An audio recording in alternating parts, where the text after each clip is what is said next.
Mega patuh sama peraturan ini. Siap kerja ya dia di rumah, nggak kemana-mana, nonton TV di rumah. Tapi begitu suatu hari dia kenalan dengan seorang pemuda yang sering dijumpainya di warung tempat jualan sarapan.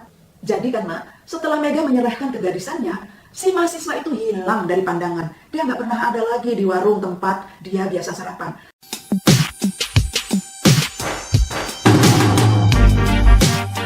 Assalamualaikum, halo Mak, apa kabar? Terima kasih yang udah mampir ya Mak, udah like dan subscribe. Yang belum subscribe, subscribe lah Mak, biar jadi langganan kita. Kita kan kawan Mak. Kami mau cerita ya Mak, kali ini tentang Mega. Mega anak perempuan sulung dari 5 bersaudara. Anak orang miskin di kampung yang bapaknya cuma bekerja sebagai BHL, buruh harian lepas di perkebunan di sekitar kampungnya. Sedangkan mamanya jualan makanan ringan di halaman sekolah dasar, sekolah SD yang nggak jauh dari rumahnya. Karena anak sulung, Mega harus mengalah demi adik-adiknya yang lain bisa sekolah. Habis waktunya Mak untuk bantu kerja, bantu jualan, bantu urus rumah. Pokoknya dia harus mengalah supaya adiknya bisa sekolah. Suatu hari Mega diajak oleh tetangganya, Yanti. Tetangganya ini udah lama kerja di Medan, Mak. Kerja sebagai asisten rumah tangga, sebagai pekerja rumah tangga. Ketika Yanti menawarinya kerja di Medan menjadi pekerja rumah tangga, Mega oke-oke aja. Barangkali dengan bekerja di Medan sebagai pekerja rumah tangga, penghasilannya akan lebih besar dan dia bisa membantu orang tuanya. Begitu pikirnya dengan sangat sederhana. Maka berangkatlah dia merantau ke kota Medan, bekerja di sana sebagai pekerja rumah tangga.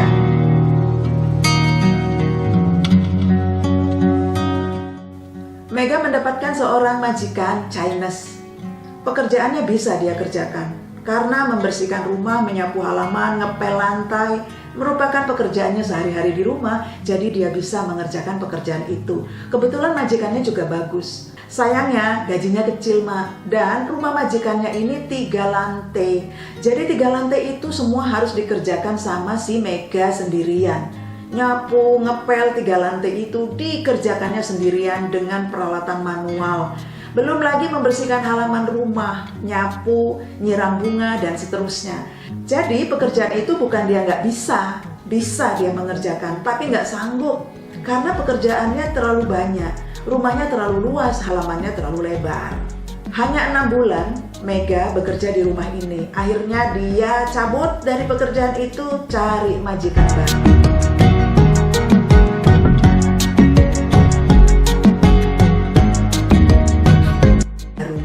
Setelah 6 bulan kerja di majikan yang pertama, Mega pindah majikan baru. Sama Chinese juga. Kerjaannya pun sama, membersihkan rumah, nyapu, ngepel, ngelap kaca jendela, nyiram bunga, dan seterusnya. Pokoknya kerjaan bersih-bersih. Tapi kali ini pekerjaannya lebih nyaman karena rumahnya nggak terlalu besar, hanya 2 lantai. Kalau yang tadi kan 3 lantai Mak, berat kali kan, tenaganya kan masih kecil, masih 15 tahun si Mega. Di tempat ini dia merasa lebih nyaman dan majikannya lebih bagus. Setiap hari dia dibebaskan sarapan dengan membeli sarapan di warung depan rumah di samping gang, gitu, di pojokan gang.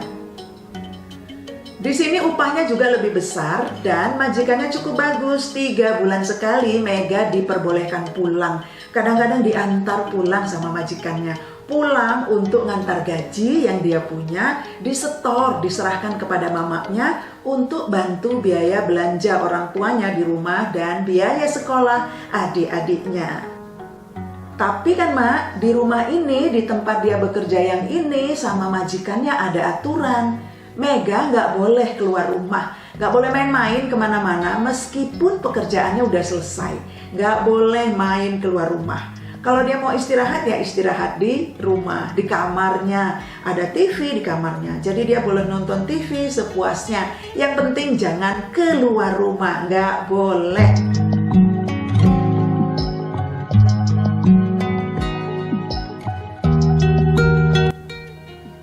Awalnya Mega patuh sama peraturan ini. Siap kerja ya dia di rumah, nggak kemana-mana, nonton TV di rumah. Tapi begitu suatu hari dia kenalan dengan seorang pemuda yang sering dijumpainya di warung tempat jualan sarapan. Nih, Mega mulai melanggar peraturan majikannya. Perkenalannya dengan pemuda itu melahirkan benih-benih cinta. Ini cinta pertama Mega di usianya yang baru 15 tahun. Jadi kan Mak, ini pengalaman Mega, pengalaman pertama kali pacaran. Ini cinta pertamanya, cinta monyet kalau untuk si Mega. Kan baru pacaran, umurnya juga baru 15 tahun. Tapi laki-laki itu nampaknya udah cukup pengalaman pacaran sama perempuan. Apalagi perempuan muda, kayaknya gitu. Soalnya rayuan gombalnya bisa meluluhkan hati si Mega. Hati Mega berbunga-bunga dan betul-betul jatuh cinta dengan laki-laki tampan itu. Ganteng pula Mak laki-laki itu, katanya dari Nias.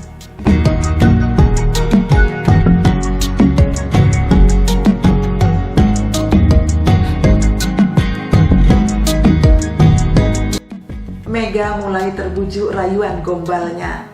Dia sering diajak jalan-jalan, curi-curi tapi waktunya Mak. Diajak nonton di bioskop di kota Medan. Wah, ini pengalaman pertama bagi Mega.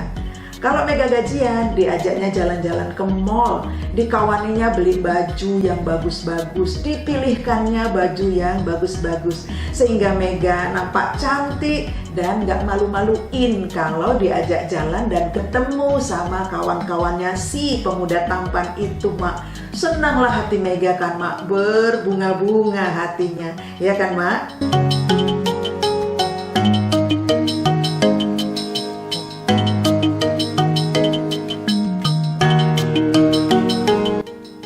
Hingga nggak terasa udah 6 bulan Mega pacaran dengan laki-laki tampan itu. Nggak ketahuan pula sama majikannya Mak. Tiap pagi mereka ketemu di tempat sarapan. Nah sarapan Mega sejak punya pacar itu jam 11 Mak sarapannya. Kenapa? Karena dia ngikuti jam sarapan cowoknya, si mahasiswa itu, ya kan? Mahasiswa itu sarapan jam 11 karena sarapan sekaligus makan siang. Singkat kata, singkat cerita, Mega betul-betul bertekuk lutut sama pemuda tampan, pemuda ganteng mahasiswa yang jadi pacar pertamanya ini. Puncaknya, Mega setiap kali gajian selalu menyerahkan uang gajiannya sama si jantan itu Mak. Nggak semua memang, dia masih tetap ngirim ke orang tuanya. Tapi dibagi 2 gajinya, separuh untuk orang tuanya, separuh untuk cowoknya itu. Senang lah Mak cowoknya, ya kan? Dapat cewek, dapat pacar, pekerja rumah tangga, gajinya disetor sama dia. Enak kali lah dia ini memang.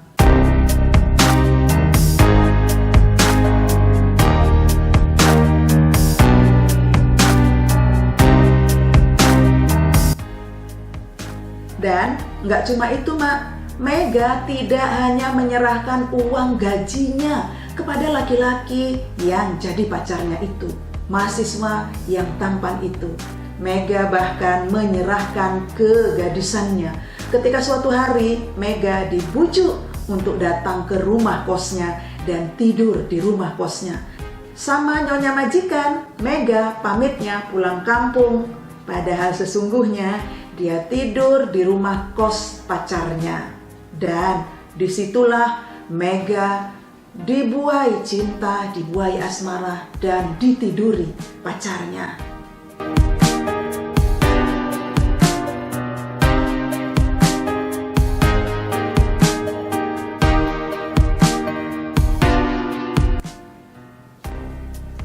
Jadi kan Mak, setelah Mega menyerahkan kegadisannya, si mahasiswa itu hilang dari pandangan.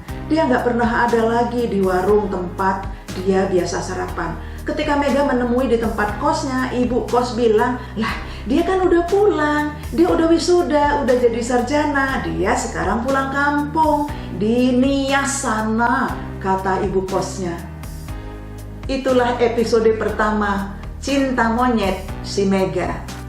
Cinta tulusnya diambil sama si monyet, mahasiswa, yang setelah menidurinya, setelah dia hamil, dia menghilang.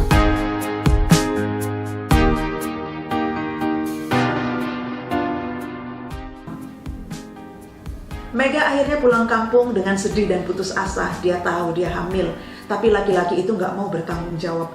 Dia pulang dengan membawa kesedihannya. Mamanya di kampung tambah sedih lagi, nengok Mega pulang dalam kondisi hamil.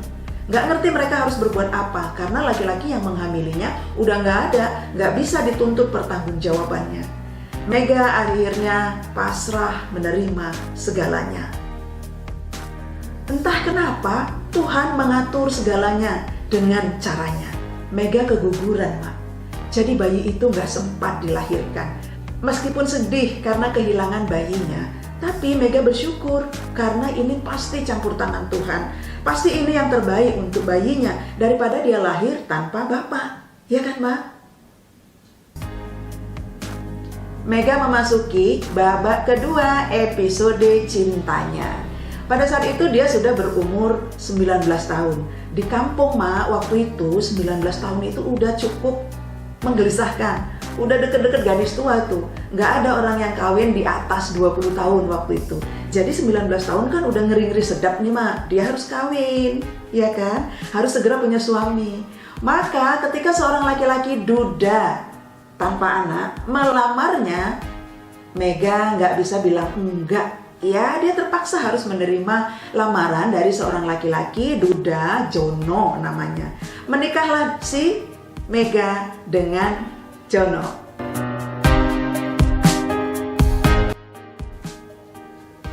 Babak kedua episode cinta Mega dimulai.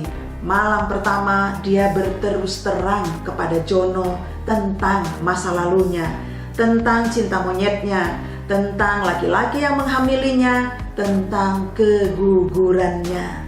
Mega nggak menyadari bahwa kejujurannya itu ternyata jadi malapetaka, Mak. Jono nggak terima kalau Mega ternyata udah nggak gadis lagi.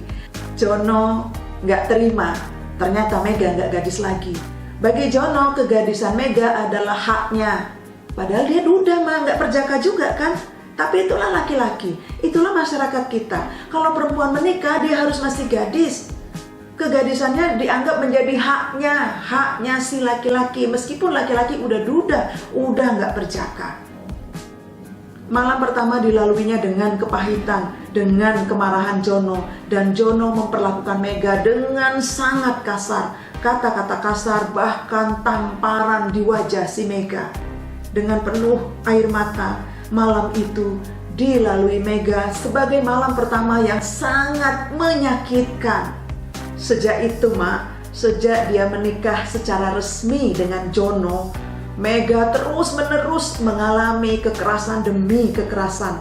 Sejak malam pertama sampai lahir anak pertama, lahir anak kedua, anak ketiga, sampai 4 anak yang dilahirkannya. Tak henti-henti kekerasan demi kekerasan dialaminya, Mak.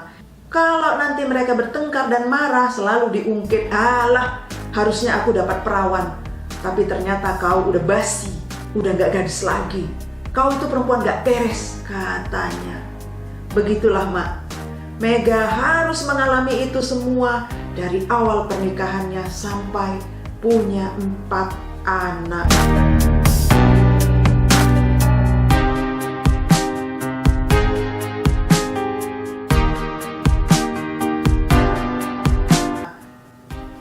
Bagaimana pendapat Anda, Mak? Luar biasa kali rupanya ya masalah kegadisan itu ya, Mak ya. Haruslah dapat gadis ya para jejaka ini. Meskipun dia nggak virgin lagi kan, Mak. Kalau udah duda kan udah nggak virgin, nggak jejaka, nggak lajang, ya kan, Mak?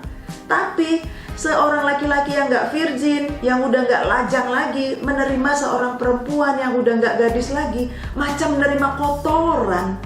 Hina dina dibikinnya si Mega itu, Mak.